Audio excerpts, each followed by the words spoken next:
All right, fam. So we're talking about more 90 Day Fiance, but this time it's 90 Day Fiance. Love in Paradise season 4 is just starting. I mean, this show is wild. These couples are very different and kind of unexpected to me. So, on 90 Day, we have some couples that are, mismatched. We have some couples that are different. One person may be different, one person may not be. And then we have some more couples that we are, generally can relate to. But these people are kind of wild. And it's kind of exciting. It's kind of funny.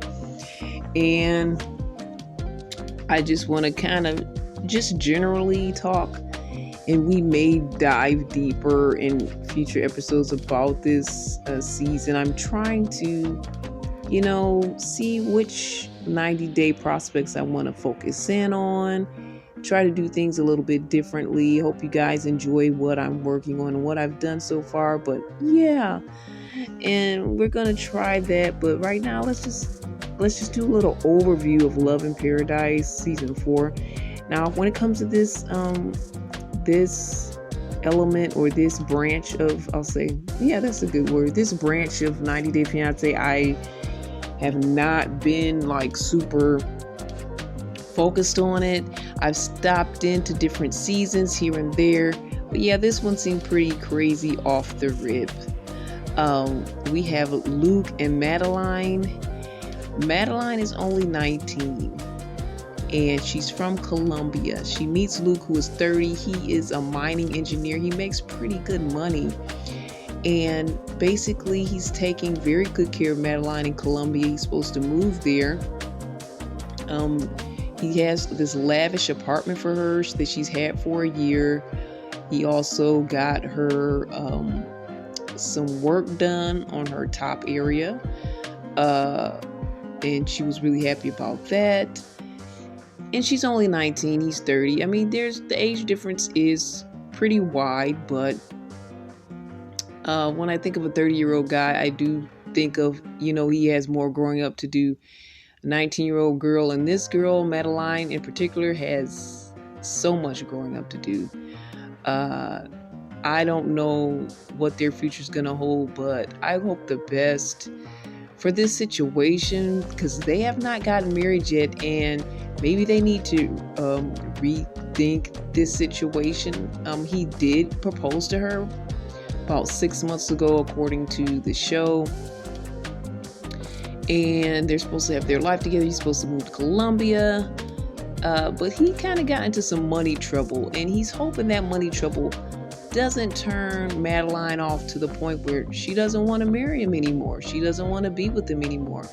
And honestly, if you have to wonder that about a person, should you even be in that relationship? All right, let's go to the next couple. Kyle and Anika. And Anika, I think, is from Malta. And I don't have all of the countries, guys, so forgive me. I will try to put something in the description so you guys can get further details. But I believe she's in Malta.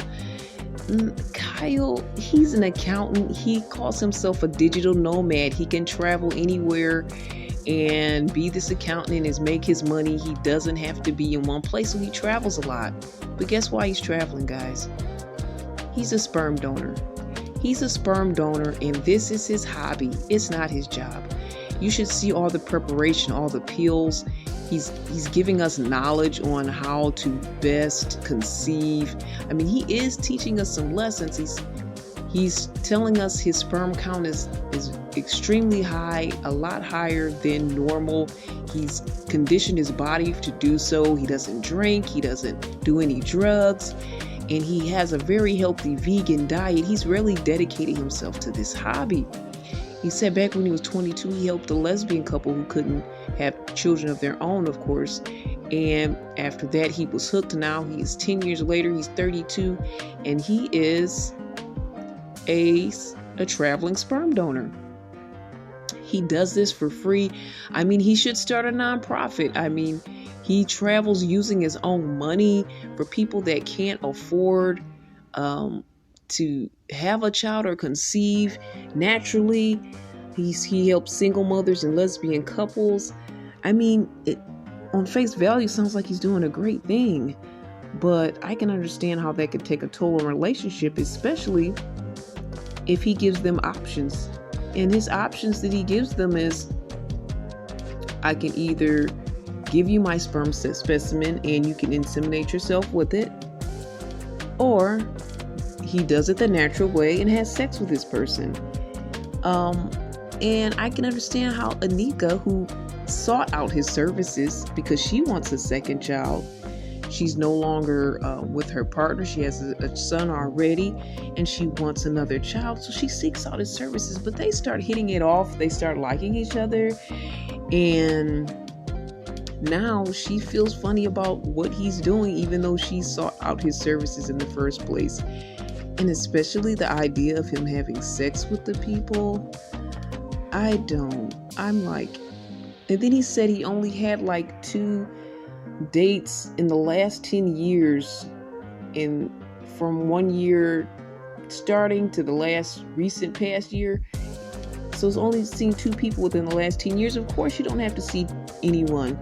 You're having sex with these women all across the world, giving your sperm. It seems noble, but then when I see that it's possible that, some of these women are having sex with him, which he says is recommended because it's the best way to conceive and the chances are better. I'm like, is he just like a free male gigolo? I mean, honestly, the way he has his operation set up is so serious. I'm like, he could be an entrepreneur and this could be his business. Like, he probably could leave the accounting job from all that he's doing, but he's doing this for people that can't afford it. So of course, there's probably little to no money in that. But if it was a nonprofit, I don't know. I'm not trying to give him any ideas. I don't know if this is good for a nonprofit, especially if you're having sex with the people. That is like really an inappropriate thing to do for any type of business. So I would say that probably won't happen. But he has 71 kids that he has helped create, and he has 9 more on the way. He says women don't accept him because of his hobby. He's trying to do a great thing. I feel bad because he's not accepted. But I think he should kind of get it. All right. These, again, like I said, Love in Paradise is wild. I don't know what's going to happen next. Now we have Sean, who is 61, and Aaliyah was 25. But Aaliyah used to be called by the name of Doug.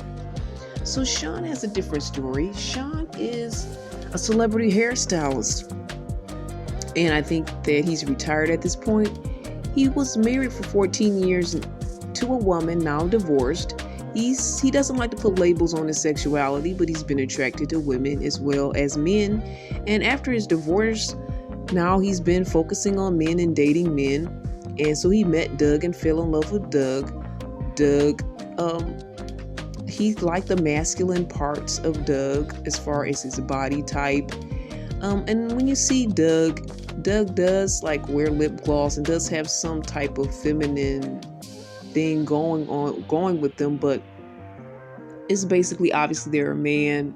Sean says when he first met Doug that they wore men's clothing, So he wears a little makeup sometimes, but he's still a guy that's into other guys. But now Sean introduced him to wearing wigs because he was going to be on a float for some type of event. So Sean's like, well, I'm a celebrity hairstylist and maybe you want to do something different since you're going to be on this float, put this wig on. So now that Doug put that wig on and kind of dressed up somewhat in a drag style during this event, now Doug wants to be Aaliyah and is now wearing women's clothes, wigs, makeup, the long hair, and all of that. So Sean is not even sure if he's attracted to that type of look, and he is mourning Doug, the Doug that he met and first fell for in the beginning. So they're going to see how things go. If what this situation is, Sean is still unsure if he has to let go of Doug completely and embrace Aaliyah, or what is happening in this situation. And at the moment, Sean's getting his hair done because Aaliyah prefers him to be blonde, so he's getting his hair colored as blonde.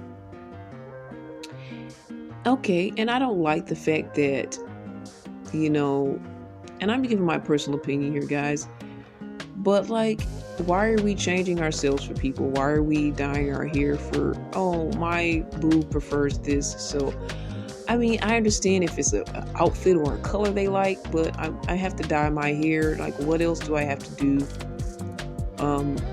to please my partner? Like, how far will that go? I don't know. And just a little insight, just little thoughts on just that little matter alone, and how sometimes, even like with the point with Madeline and Luke, you put your partner on such a high pedestal because Madeline is 19, Luke is 30, and he had a mining engineer job which he lost because he was spending too much time with his fiance, who he has to pay all these bills for. So now the very thing that was keeping their relationship afloat is now going to be gone. So will their relationship stay together? And it's just kind of doing too much. It's a point where you're doing too much to be in a relationship. And then lastly, Alex and Adriano, which I believe is Italian, and she's African American from the US. But they didn't show much of their story, but they did, show clips of him asking for threesomes, and that's one of their issues that they have. So I'm already looking at these couples, Love in Paradise. I'm not seeing, it's a 90-day story, connected to 90 Day Fiance. There's only one couple that I see that is engaged, and then, the other couples, anything can happen. It's Love in Paradise because the person is usually from the US and they're going to some paradise type place and they're meeting this person, and this is where they met the person, and this is how they connected with the person. So they're going to meet them in paradise. But is it really going to be paradise? These couples already have so many issues off the rip. I don't know what's going to happen next, but I do want to see what's going to happen next, and I do want to delve and dive into some more. So we're going to get into it. This is a little different. Everybody may not be able to relate to these couples, but I'm sure there's some elements that we can pull out of their stories that we can say, oh, I probably wouldn't go for this and I probably wouldn't go for that. That's already what I'm seeing in the beginning. And why are these people putting themselves through so much to be with someone? And I understand the climate of dating and love is very difficult and hard right now, but should you really put yourself out that far to be with someone? And does that person really love you at the end of the day? If you have to do certain things to please them, if you have to do certain things to make them happy, if you can't just be yourself and show them love as you, I don't know.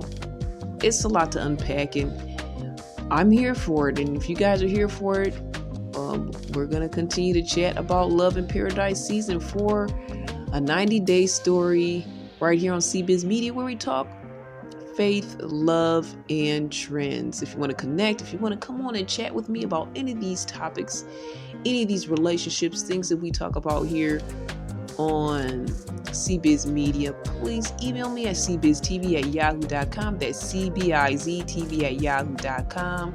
This is Irene. All the best. God bless.